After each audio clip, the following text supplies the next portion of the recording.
All right.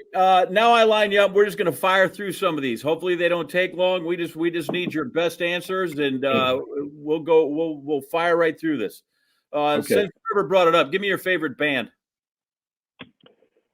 Foo Fighters. Go-to song that you could play or sing, like if you got to bring down the house.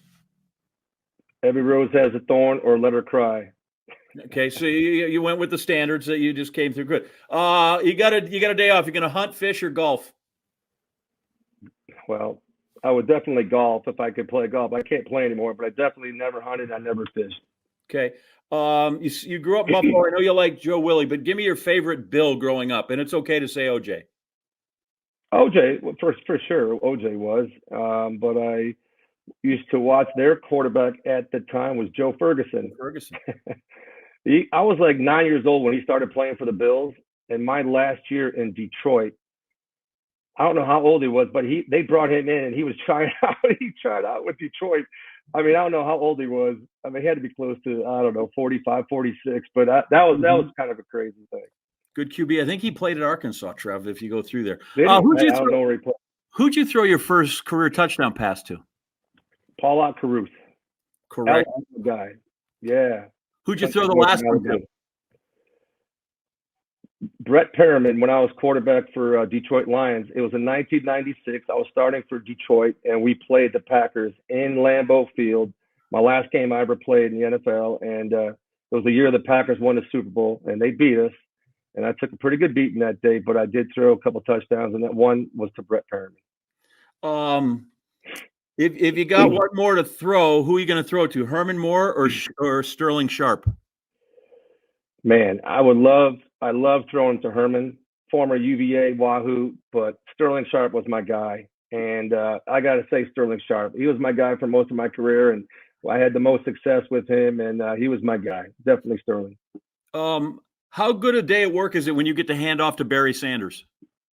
Oh, it could have been a lot better in 1989. Now, we would have taken him in the draft instead of Tony. Now, I love Tony. Tony's my buddy, but he would understand me saying this. My job would have been a lot easier if we would have drafted Barry. But when I did get to play with him for 2 years in Detroit, no one's better, man. He was the best. And I got to play a year with Marshall Faulk as well in Indianapolis, but Barry was the king.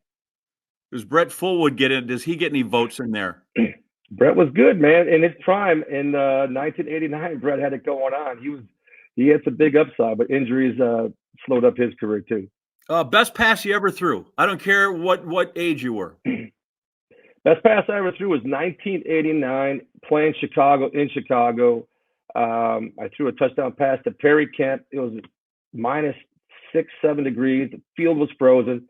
I got out of the pocket. I was rolling to my left, and I threw it back. I was running to my left, and I threw it back to the middle of the field, going to my left, and threw it over a couple of linebackers, and about a 25-yard pass, but it was from the sideline back to the middle of the field. Definitely probably the best pass in the conditions that I ever had. And went against everything every quarterback coach ever taught. Good for you. Exactly. Yeah, exactly. Give me one you'd want back. Oh, gosh, there's so many. You know what? I threw a pick to Ron Rivera, the series right before the 1989 instant replay game.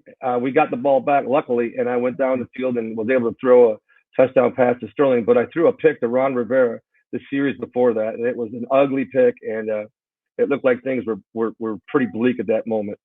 So we have it here, right? Quay Walker wears number 7 now. Who was the Packer that wore 7 after you?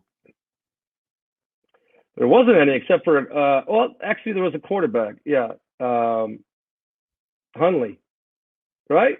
The first guy to wear it after you was punter Sean Landetta in 1998. Oh, Landetta. Okay, I know. Kept under wraps, but that's pretty good if they keep your number under wraps for a decade, right? Like that means that you're doing all right. Have you ever considered going over Niagara Falls in a barrel? No, sir. Now I'm petrified of Niagara Falls. Been there many times. Scares the hell out of me. So, like, as a tourist attraction, do you recommend I go? No. I mean, yeah, it's a tourist attraction. I do, but don't go down in the Maid of the Mist, like in that boat at the bottom of it. It scared me to death. All right. I see it on the bottom of our screen, but I'm going to ask you anyway. Spell the word magic. Majik. I wonder how many kids in elementary school in Green Bay got that marked wrong that did that. That would be great. Or the teachers were like, +1, we like that you're clever. Packers 1987 draft. You're the 10th rounder. Which guy from that draft played the most games in the NFL? Vinny Testaverde. I'm talking about the Packers draft. Packers, of the guys the Packers drafted. Only one guy played more games than you did. Probably Johnny Holland. Johnny Holland is correct. 103, all with the Packers. Yeah. Finally, where does a guy from Buffalo go for wings? Oh man, there's the Anchor Inn, I guess, is the go-to spot. But there's so many good places in Buffalo that I've got a lot of good spots. Do you know Lenova and Lead Pipe? You know what? Being from Buffalo, you think that I would know all the good spots, but I mean, I left when I was 18 years old, so I mean, I really haven't been hanging out, going to a lot of places when I was younger there. So that's how I feel about Green Bay. Like I was out, and that was. By the way, tell the people, what's a wahoo that don't know. Man, it's a fish. It's a fish, and wahoo! Wow, that's the big saying for Virginia. I don't know why they call it that. I guess some students drank like fish at one point, but no. God bless you and the Who's and Herman Moore. But I think outside of Thomas Jefferson, you're the person I most associate with the University of Virginia, and you are certainly one of the top 3 or 4 guys I will always associate with the Green Bay Packers.